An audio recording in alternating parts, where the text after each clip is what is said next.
오늘 철학에도 오신 여러분들을 주의 이름으로 환영합니다. 온라인 예배로 함께 하신 귀한 분들도 주의 이름으로 환영하며 축복하며 사랑합니다. 오늘 여러분, 우리가 이 저녁에 교회에 와서 찬양을 하고 말씀을 듣고 철야기도에 참여한다는 게 얼마나 큰 축복인지 알 수 없어요. 아니, 여러분, 아까도 말씀드린 것처럼 인천의 한 교회는 그 학원에 확진 환자가 교회를 왔어요. 그런데도 그 교인들 전부 다 검사를 다 했는데 양성 한 명도 안 나왔다는 겁니다. 여러분, 우리 하나님이 지켜주시고 하나님이 보호해 주셨기 때문입니다. 우리 한국교회 파이팅입니다. 여러분, 우리가 방역도 잘했지만 하나님이 불성각으로 지켜주셔서 그런 거예요. 여러분, 주님을 사랑하시면 아멘합니다. 주님과 더 가까워지기 원하시면 아멘합니다. 할렐루야. 예수를 알기 원 그것도 넓은 대성해 주신 사랑을 간절히 알기 원하는 내 평생의 소원, 내 평생의 소원 간절히 알기 원하는 성령의 스승 되셔서 진리를 가르치시고 거룩한 뜻을 깨달아 예수를 알게 하소서.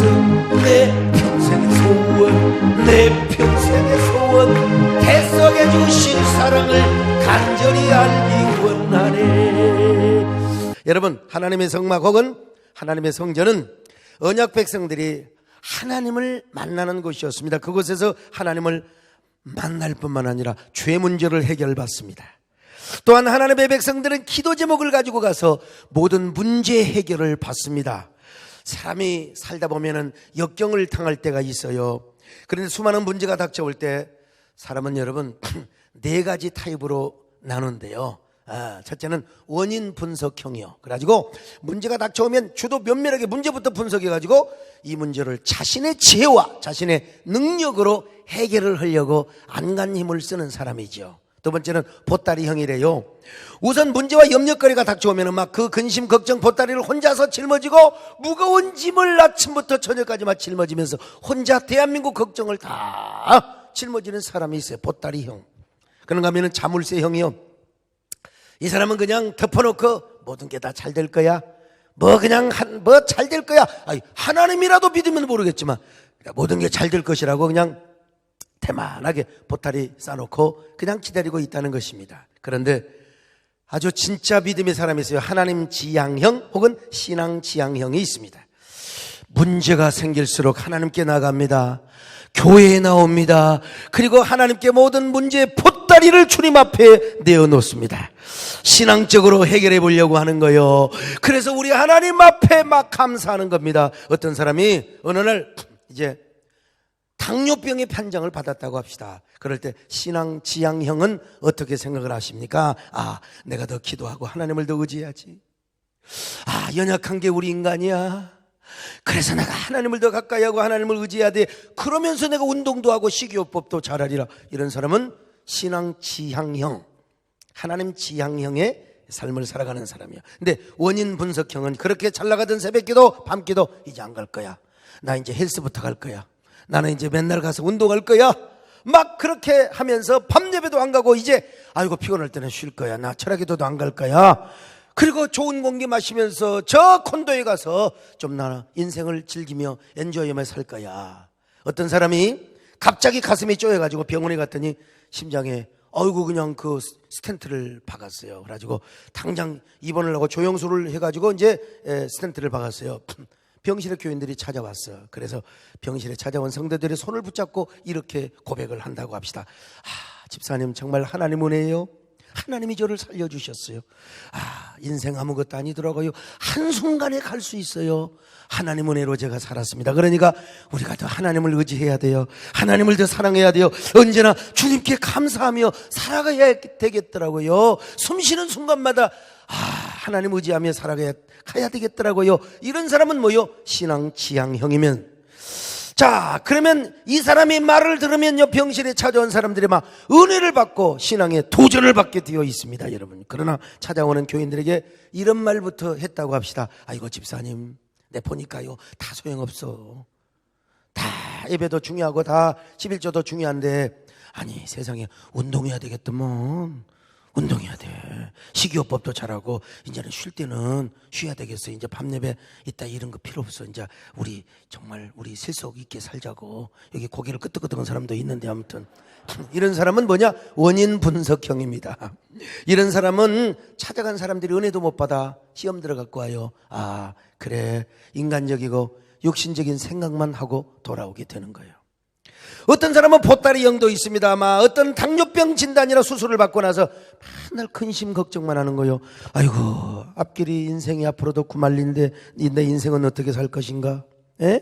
어떤 사람은 당뇨병 걸려갖고 막 다리를 잘랐다는데 막 다리 자르는 상상만 하면서 아이고 내가 죽으면 우리 가족은 또 어떻게 될 것인가? 혼자 보따리 다 짊어지고 온갖 걱정을 다 한다 이 말이요 여러분. 그래서 병만 오는 사람까지 걱정을 전달하고 시험을 주는 사람이 있어요. 여러분 얼마나 어리석은 사람입니까? 우리는 누가 뭐라 해도 하나님 지향형이 돼야 될 줄로 믿습니다. 여러분 신앙 지향형이 되시기를 바랍니다. 오늘 이 저녁에 어떤 문제를 가지고 왔습니까? 어떤 걱정을 가지고 왔습니까? 우리가 하나님 만나면 되는 것입니다. 하나님께 기도하면 되는 거예요. 여러분이 하나님을 만나 오늘 근심의 보따리 다 던져버리고 기도하시기를 축원합니다. 마음속에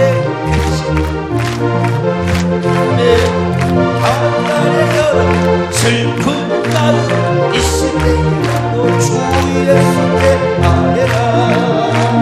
주 예수가 하나님의 주 우리의 친구니 무엇이나 대신하지. 주 예수께 눈물 나며 기리고 한숨 쉴때 주 예수와 달라내어 은밀한 죄에게 힘들어도 주 예수께 아뢰라. 할렐루야 아멘. 주 우리의 친구니 무엇이나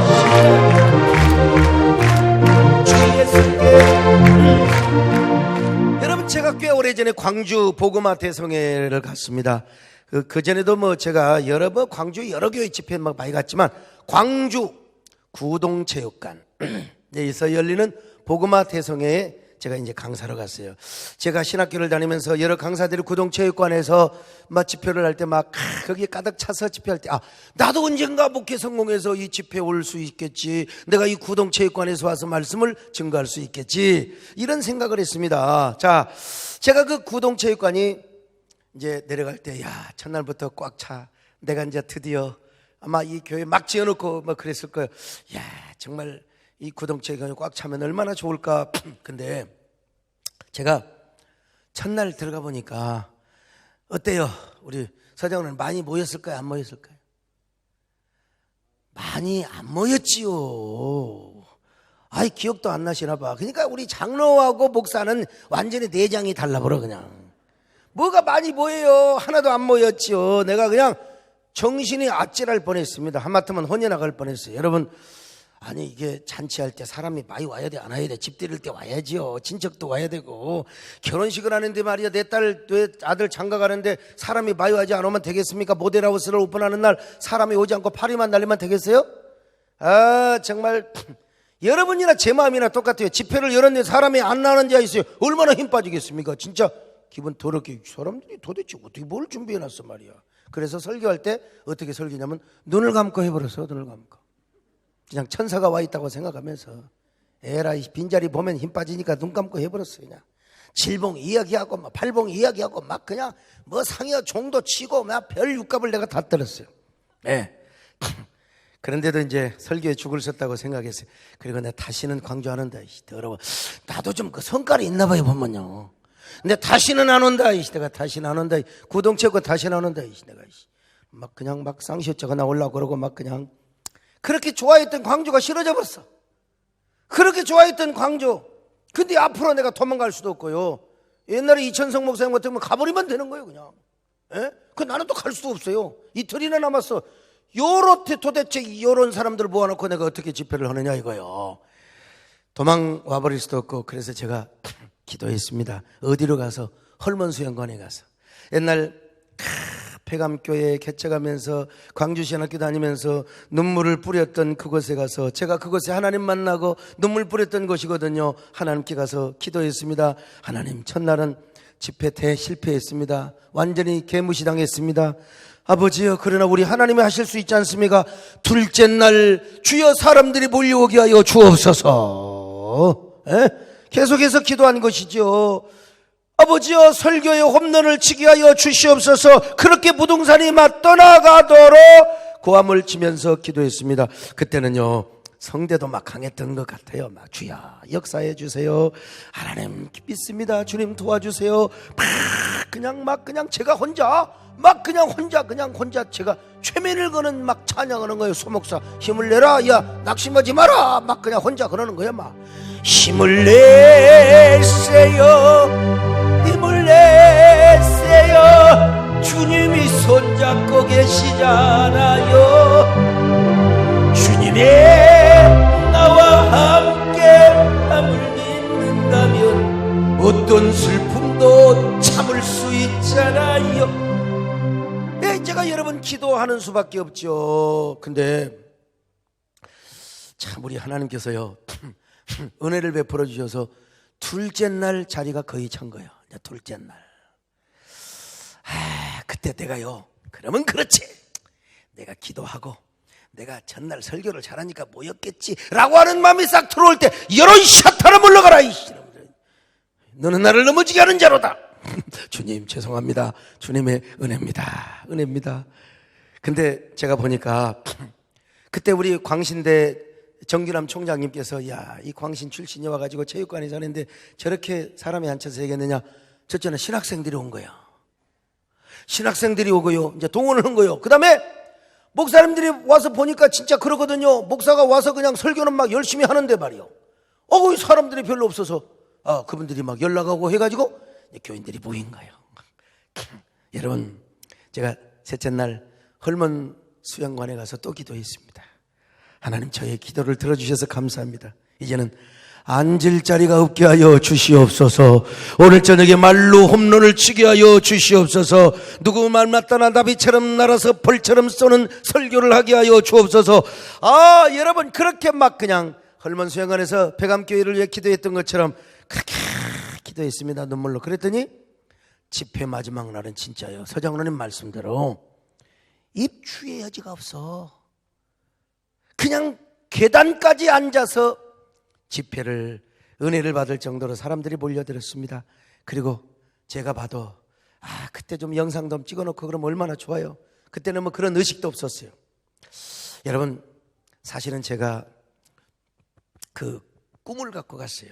신양파크에서 잠을 자면서 다음날 부동산도 등반하고, 참 인생을 나도 좀, 왜냐면 나 집회가 없어요.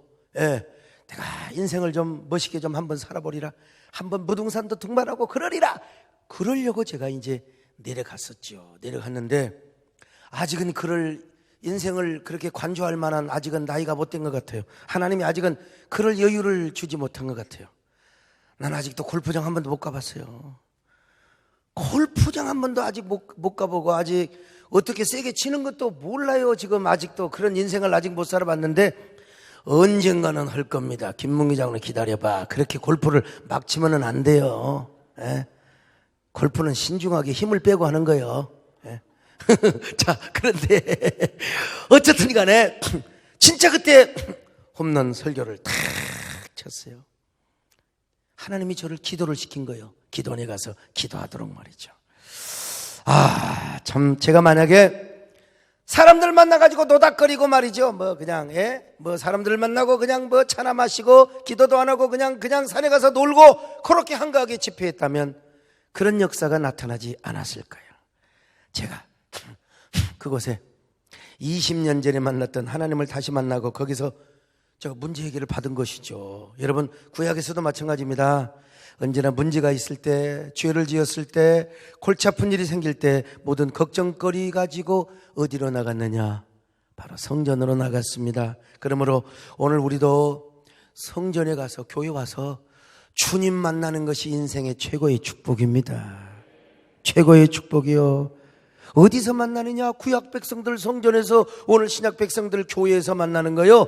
그리고 우리의 죄 문제뿐만 아니라 모든 인생살이의 고통과 어려운 문제를 다 해결을 받아야 돼요. 오늘 여러분 정말 주님 만나기를 사모하시기를 바랍니다. 주님 만나 문제 해결받고 여러분 언제나 승승장구하시기를 축원합니다. 할렐루야. 오늘 내가 예수님 만나 정말 좋겠네, 정말 좋겠네. 오늘 내가 예수님 만나 정말 좋겠네, 정말 좋겠네. 예수님 나와 함께 손목을 잡고 하늘나라 올라가겠네. 이런 노래를 부를 때는 꼭 주일학생처럼 부르는 게 좋아요. 전부 다 오늘 내가 예수님 만나. 그래, 예수님 어떻게? 자, 시작. 오늘 내가 예수님 만나 정말 좋겠네, 정말 좋겠네. 오늘 예수님 만나 정말 좋겠네, 정말 좋겠네. 예수님 나와 함께 손목을 잡고 하늘나라 올라가겠네. 자, 그러면 이제 우리가 하나님의 전 교회에서 어떻게 주님을 만나느냐? 첫째로 여러분, 마당에서 만나는 사람이 있어요. 마당. 자, 이사야 1장 11절로 12절 보실까요? 시작. 여호와께서 말씀하시되 너희의 무수한 재물이 내게 무엇이 유익하뇨? 나는 수양의 번제와 살찐 짐승의 기름에 배불렀고 나는 수송아지나 어린 양이나 수염소의 피를 기뻐하지 아니하노라. 너희가 내 앞에 보이러오니 이것을 누가 너희에게 요구하였느냐? 내 마당만 밟을 뿐이니라. 아이고, 마당만 밟고 가는 사람이 있어요. 오늘날도요. 요한계시록에서 힌트를 줬어요. 야, 마당 밖은 청량도 하지 마라. 자, 요한계시록 11장 2절입니다. 시작. 성전 바깥마당은 측량하지 말고 그냥 둬라. 이것은 이방인에게 주었은즉 그들이 거룩한 성을 42달 동안 짓밟으리라. 자, 성막의 구조를 한번 보여주세요. 보니까요. 자, 성막은 마당, 출입문을 통해서 마당이 있고 그 다음에 성소에 들어가고 지성소에 들어가요. 그래서 번제나 소제, 화목제나 속죄제, 속건제 같은 제사를 마당에서 드리는데 대부분 성도들은 마당만 밟고 가죠. 사실은 일반 성도들은 성소에 못 들어가요. 제사장만 들어가니까. 그러나 여러분, 마당만 밟고 간 사람은 우리 주님과 그리 깊은 관계의 만남을 맞지 못할 확률이 아주 많습니다. 이런 사람은요, 자칫 잘못하면 오늘날도 마찬가지요. 신앙이 도덕적이고 종교적이고 율법적이고 그냥 교리적으로 주님 만나고 가는 거예요. 신앙의 매너리즘에 빠져요. 자, 그런 사람은 뭐라고 하느냐? 마당 신자라.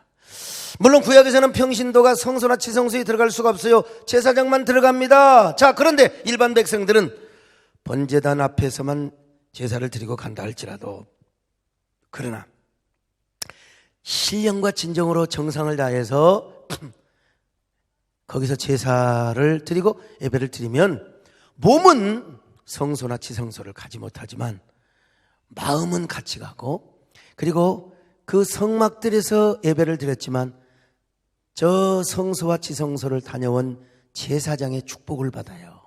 그래서 마음은 똑같이 제사장과 함께 성소, 지성소에 가서 바로 하나님의 은혜를 받는 거나 똑같은 거예요. 더더구나 제사장이 와서 축복을 하거든요. 자, 민수기 6장 23절 26절 같이 볼까요? 시작. 아론과 그의 아들들에게 말하여 이르기를 너희는 이스라엘 자손을 위하여 이렇게 축복하여 이르되 여호와는 내게 복을 주시고 너를 지키시기를 원하며 여호와는 그의 얼굴을 내게 비추사 은혜 베푸시기를 원하며 여호와는 그 얼굴을 내게로 향하여 드사 평강 주시기를 원하노라 할지니라 하라. 그러니까 대제사장의 축복을 제대로 받으면 똑같은 은혜를 받는 거죠. 특별히 대속죄일에는 대제사장이 지성소까지 들어갑니다. 거기서 이제 속죄 염소를 피를 뿌리고 와요. 피를 뿌리고 와요. 그리고 나서 이제 백성들에게 축복을 하거든요. 그러니까 피를 뿌리는 순간 이스라엘의 모든 백성은 다 죄를 용서받고요. 그리고 특별히 성전 앞마당까지 와서 그냥 번제만 드리고 속죄제를 드리고 간다 할지라도, 그러나 정말 신령과 진정으로 예배드리고 대제사장의 축복을 받고 간 사람은 뭐요? 이 사람은 지성소, 성소에 가서 은혜 받는 것과 동일하다 이 말입니다. 근데 구약 때도 말이야 예배를 대충 드리고 간 사람이 있었어요. 예배의 매너리즘에 빠져가지고 습관 따라서 그냥 시계추처럼 왔다 갔다 이런 사람은 하나님의 깊은 은혜를 체험하지 못하고 영적인 깊은 은혜를 체험하지 못하고 그냥 마당만 밟고 왔다 가는 거예요. 마당에서 형식적으로 주님을 만나고 간 것입니다. 그래서 오죽했으면 하나님께서 이런 말씀을 야야 나 피에 찔렸다. 짐승의 고기에 찔렸어. 난 진짜 너희들의 마음을 받고 싶단다. 너희들 마당만 밟고 간 사람 내가 예배를 받을 수가 없어. 자, 이사야 1장 11절로 12절 같이 봅니다. 시작. 여호와께서 말씀하시되 너희의 무수한 재물이 내게 무엇이 유익하뇨? 나는 수양의 번제와 살찐 짐승의 기름에 배불렀고 나는 수송아지나 어린 양이나 수염소의 피를 기뻐하지 아니하노라. 너희가 내 앞에 보이러 오니 이것을 누가 너희에게 요구하였느냐? 내 마당만 밟을 뿐이니라. 자, 오늘 이걸 지나치게 또 공간적으로만 생각을 하면 안 됩니다. 오늘 우리 교회도 마당이 있잖아요. 그리고 이제 또 여러분 안전 구약으로 말하면 뭐 공간적으로 설명하면 성소가 있고 그 다음에 강단이 지성소라.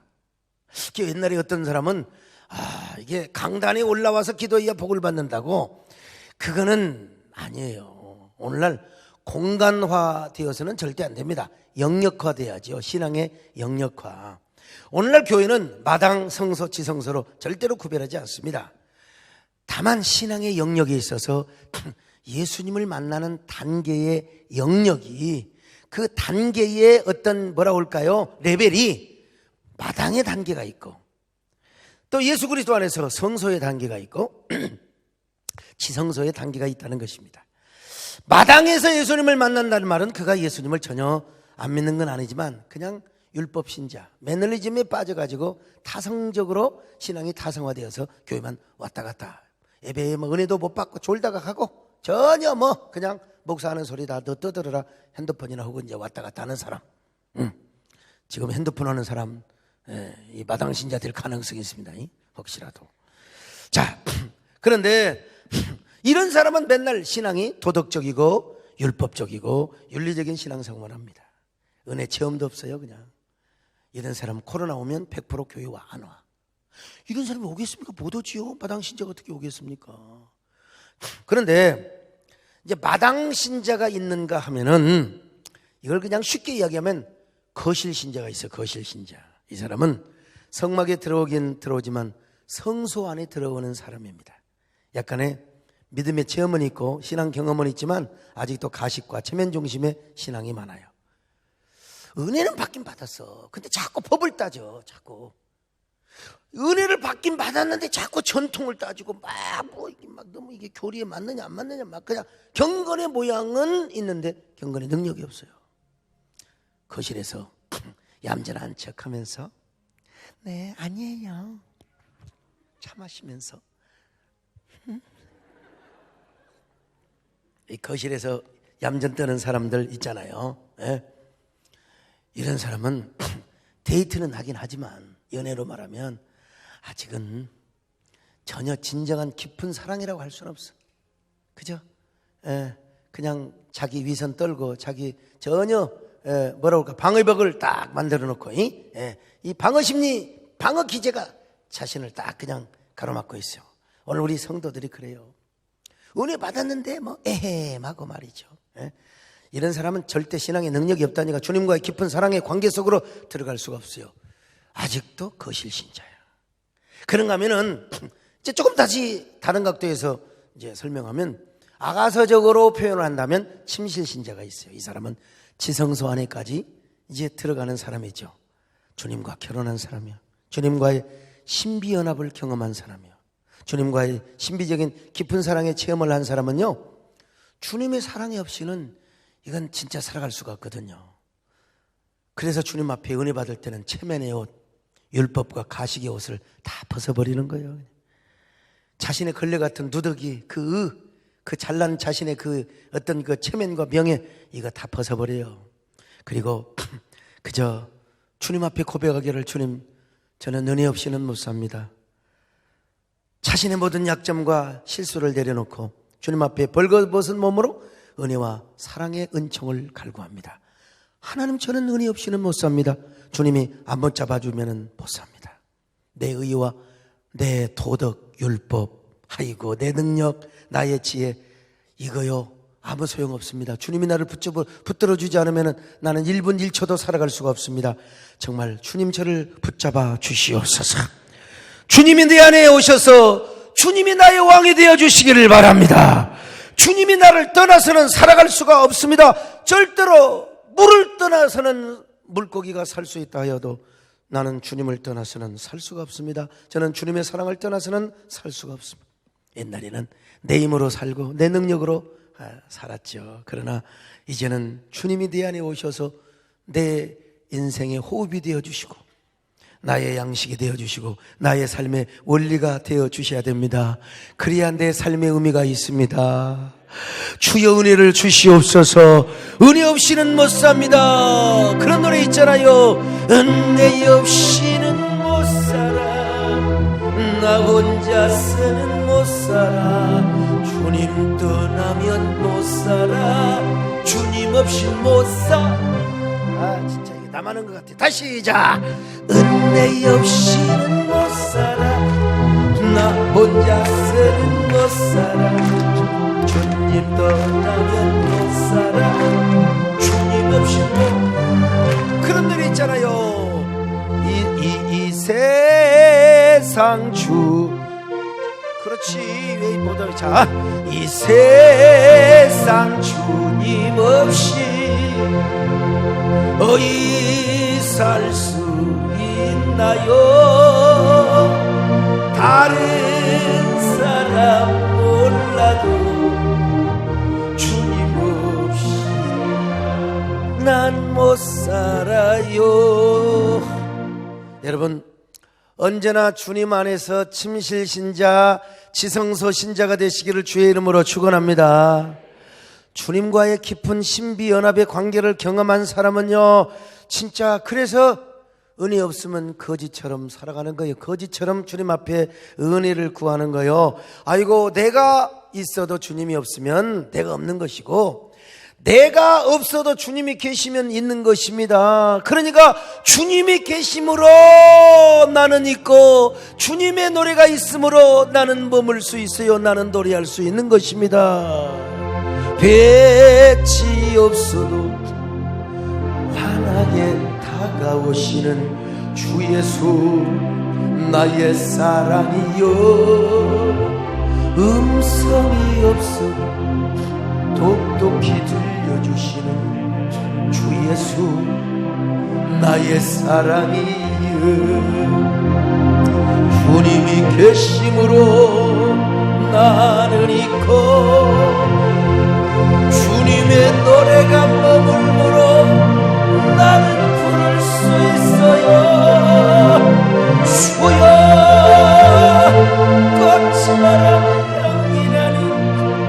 나의 생활이 아니어도 나는 주님이 좋을 수밖에 없어. 주 예수, 나의 삶. 자, 그런가 하면 여러분, 마당 신자를 넘어서 성소에서 주님 만난 사람이 있다니까요. 자, 에스겔서 41장 1절로 2절 같이 봅니다. 시작. 그가 나를 데리고 성전에 이르러 그 문벽을 측량하니 이쪽 두께도 6척이요 저쪽 두께도 6척이라. 두께가 그와 같으며 그 문 통로의 너비는 10척이요 문 통로 이쪽 벽의 너비는 5척이요 저쪽 벽의 너비는 5척이며 그가 성소를 측량하니 그 길이는 40척이요 그 너비는 20척이며. 자, 에스겔이 볼 때 이제는 마당을 딱 청량하고 성소를 청량하는 거예요. 그 얘기입니다, 지금. 그러니까 우리가 이걸 이제 유비적으로 이제 우리가 이제 적용을 한다면, 마당에서 놀다가 그냥 가는 사람이 있는가 하면 성소까지 들어가는 성소의 은혜를 경험한 사람이 분명히 있어요. 분명히 있어요. 성소에는 떡상과 촛대와 향단이 있습니다. 그러므로 성소에서 예수님을 만난 사람은 무엇보다 말씀으로 은혜 받은 사람이야. 그 사람이 어쨌든 말씀에 깨우침이 있고 말씀의 은혜를 받은 사람이 분명히 기도에 은혜도 경험한 사람이죠. 가서 향단에 불도 지폈고 또 나름대로 성령의 은혜를 경험하며 나름대로 은혜를 받는 사람. 근데 아직도 자기 의가 있어요. 자기의 신념과 자신의 어떤 뭐라 할까요? 고집과 자신의 의가 있다니까요. 그리고 자신의 어떤 사상, 집념, 자신의 어떤 그 소신, 이게 있다니까요, 여러분. 분명히 하나님을 만난 경험이 있고 성령의 은혜와 능력을 경험하긴 했는데 이게 여러분 아직도 자신의 고집과 생각과 소신이 있을 수가 있어요. 그래서 은혜를 받았는데도 교회 안에서 꼭 자신의 주장을 하는 거예요. 내 생각대로 교회가 끌어가야 돼요. 보면 그러잖아요. 교회 안에 은혜도 받고 헌신도 했어요, 분명히. 그런데 이상하게 교회를 내 마음대로 끌고 가야 되고 또 목사님도 나를 따라와야 되고 내 말을 들어줘야 되고 목사님도 내 편이 돼야 돼. 이런 사람은 어디 가지나 이 성소의 은혜를 경험한 사람, 그것밖에 경험하지 못한 사람이에요. 여러분 참 불행하지 않습니까? 오늘 교회에 보세요. 집사님들, 장로님들 은혜 경험했잖아요. 다 나름대로 경험했어요, 은혜. 근데 왜 교회에서 싸워요? 왜 재판하고 왜 교회가 분열되고 그래? 다 나름대로 예수 만난 경험이 있다니까, 다 나름대로. 그런데 하나님을 내 식으로 믿어요. 아이고 엘렐로의 이스라엘이라 여러분 새벽에 말씀드렸죠? 새벽에. 예. 분명히 이 야곱이가 자기 하나님이래. 하나님도 내 식으로 믿어요. 하나님도. 교회도 내 식으로, 내가 재단도 내 식으로 살려고. 하나님 안 받으셨다니까요. 그래서 우리는 어디로 가야 되느냐? 이제 지성소에서 예수님을 만나야 돼. 세 번째로 지성소에서 예수님을 만나는 사람이 있습니다.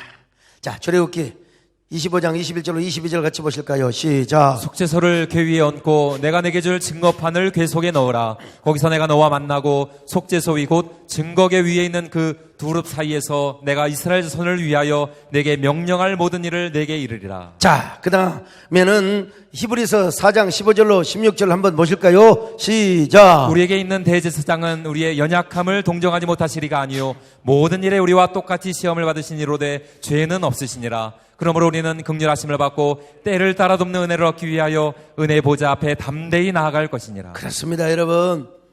이제는 우리가 마당을 지나서, 이거 공간적인 의미를 지금 말하고 있는 것이 아니라 그러세요. 신앙의 영역.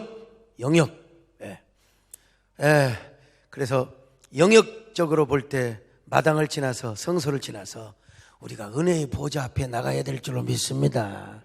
은혜의 지성소로 가야 돼요. 자, 아시다시피 지성소에는 속죄소와 법궤가 있어요. 그곳에 가면 세 가지 모습의 예수님이 계십니다. 여러분, 여기서부터 이제 잘 들어보세요. 우리가 지성소에 가서 예수님을 만나면 세 가지 차원의 은혜를 베푸시는 예수님이 우리를 기다리고 계신다, 이 말입니다. 첫째로 대속죄일에 죽임을 당한 어린 양으로서의 예수님과의 깊은 만남을 우리가 경험할 수 있습니다. 이게 옛날에 경험했지만 이 은혜를 계속 경험하는 거예요. 어제 받은 은혜 또 받고 또 오늘 받은 은혜 또 받고 계속해서. 자, 레위기 16장 6절로 10절입니다. 시작. 아론은 자기를 위한 속죄제에 송아지를 드리되 자기와 집안을 위하여 속죄하고 또 그 두 염소를 가지고 회막문 여호와 앞에 두고 두 염소를 위하여 제비 뽑되 한 제비는 여호와를 위하고 한 제비는 아사셀을 위하여 할지며 아론은 여호와를 위하여 제비 뽑은 염소를 속죄소로 드리고 아사셀을 위하여 제비 뽑은 염소는 산채로 여호와 앞에 두었다가 그것으로 속죄하고 아사셀을 위하여 광야로 보낼지니라. 자, 대속죄일에는 두 마리 염소를 선택한다고 했잖아요. 하나는 아사셀을 위한 염소, 광야로 내보내는 거예요. 그 얘기는 다음에 하고, 하나님을 위한 또 속죄를 위한 염소가 있어요. 이 염소는 바로 성전에서 도살을 해가지고 피를 가지고 와서 저 지성소에 가서 대제사장이 이제 속죄소에다가 뿌려요. 그 피를 뿌리고 바르면 모든 이스라엘 백성들이 다 용서를 받지요. 용서를 받아. 그러니까 무슨 말이냐? 우리가 지성소에서 예수님을 만나게 되면 우리는 그 어떠한 죄도 깨끗하게 주님이 정결케 해주시고 깨끗하게 용서해 준다는 사실입니다. 지성소에서 우리가 주님을 못 만나니까 여러분, 회개해도 회개한 것 같지가 않아. 분명히 회개했는데도 회개를 함으로써 용서받은 느낌, 이걸 내가 사죄의 확신도 느끼지 못하는 것입니다.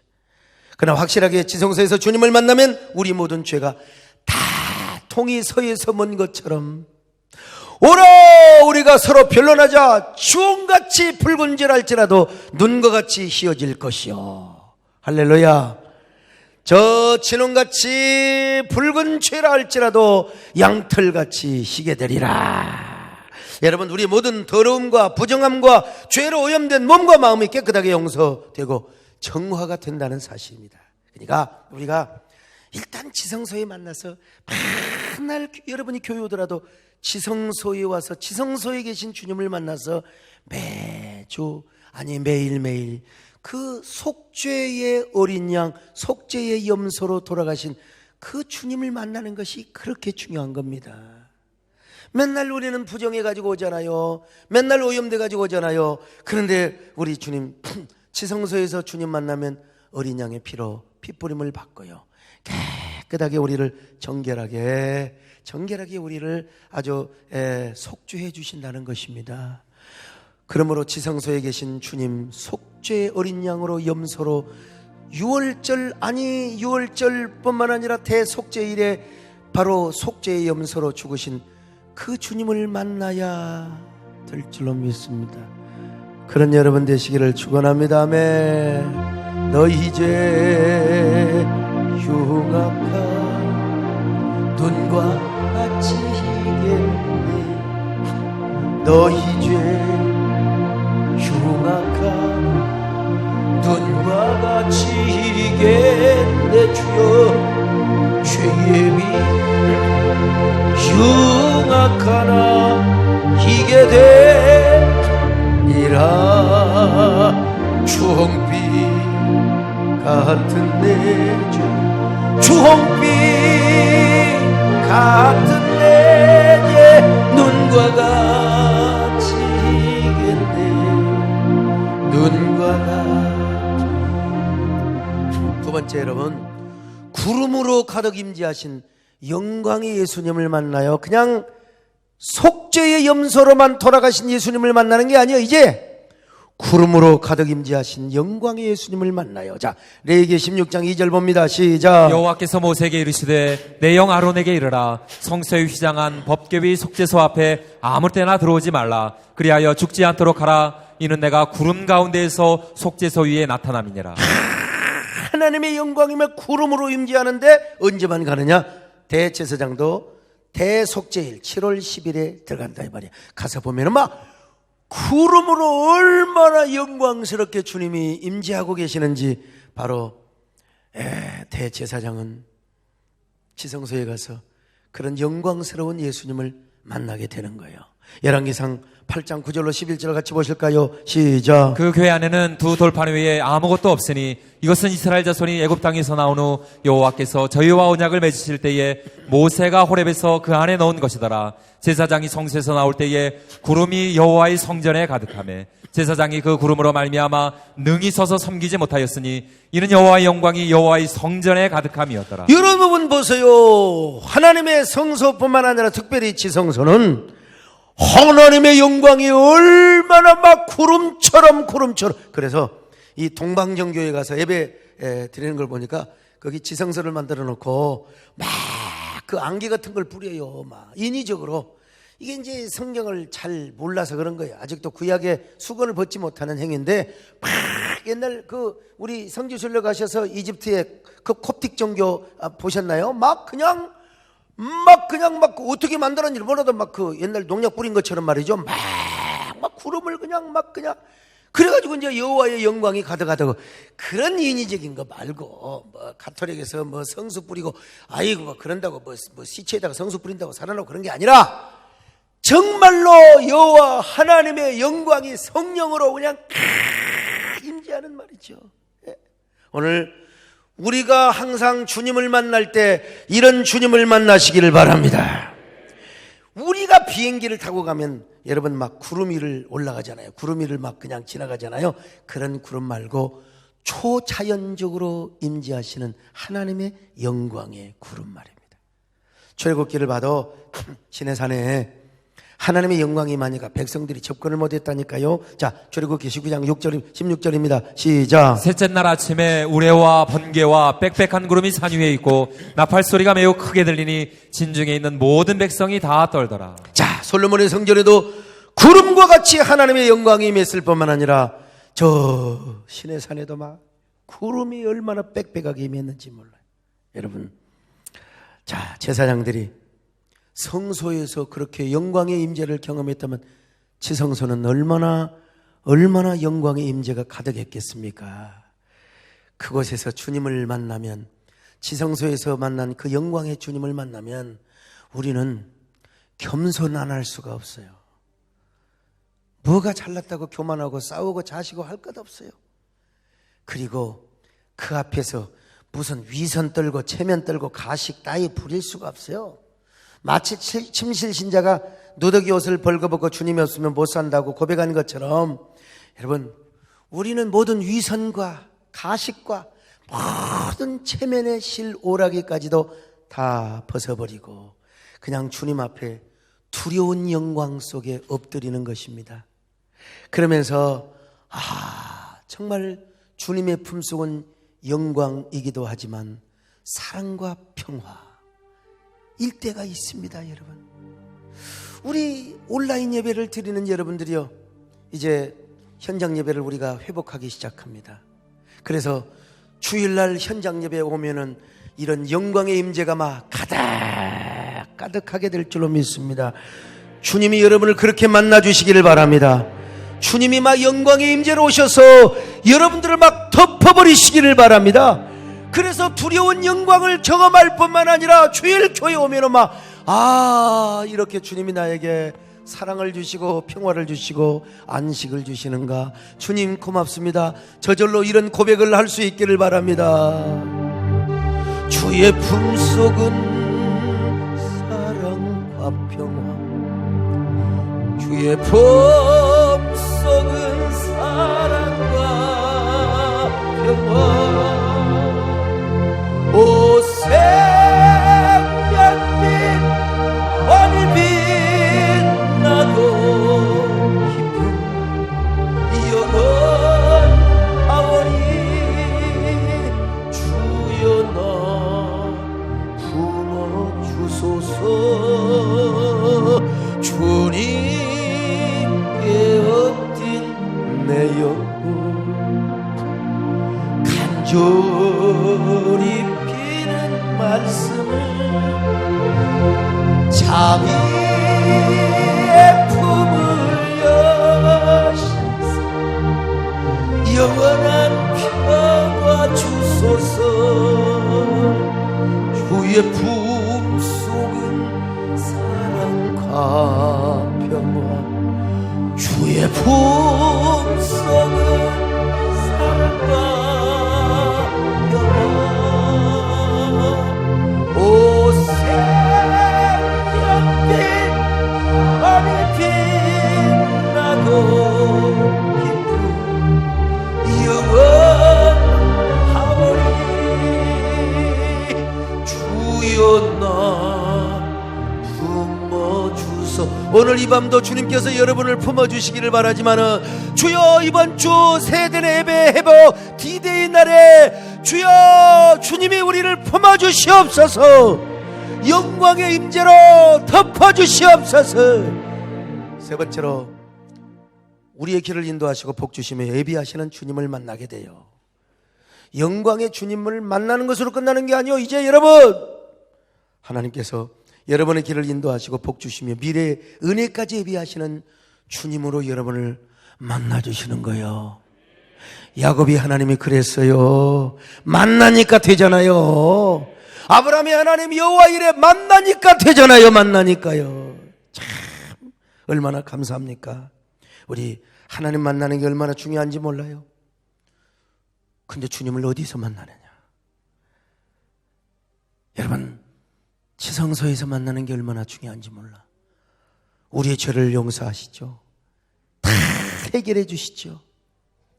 그리고 여러분, 이제는 영광의 임재로 두려운 영광과 평화와 안식으로 우리를 감싸 주시죠.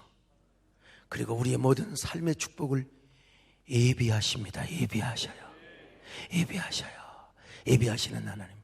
여러분, 주님 만나면 사실 주님께서 여러분의 삶을 지켜주십니다. 건강도 예비해 주십니다. 우리가 방종하고 말이죠, 괜히 말이야 노래방 가고 클럽 가고, 근데 왜 네가 거기서 나오냔 말이야. 니네 집 기독교잖아. 왜 그런 데를 다녀?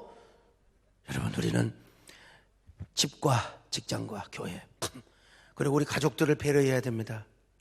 누구 만나면 손 다 씻고요, 그리고 마스크 잘 하시고, 그리고 여러분 생활 방역 잘 해야 돼요. 지금까지 우리가 공든탑이 무너서는 절대 안 돼요.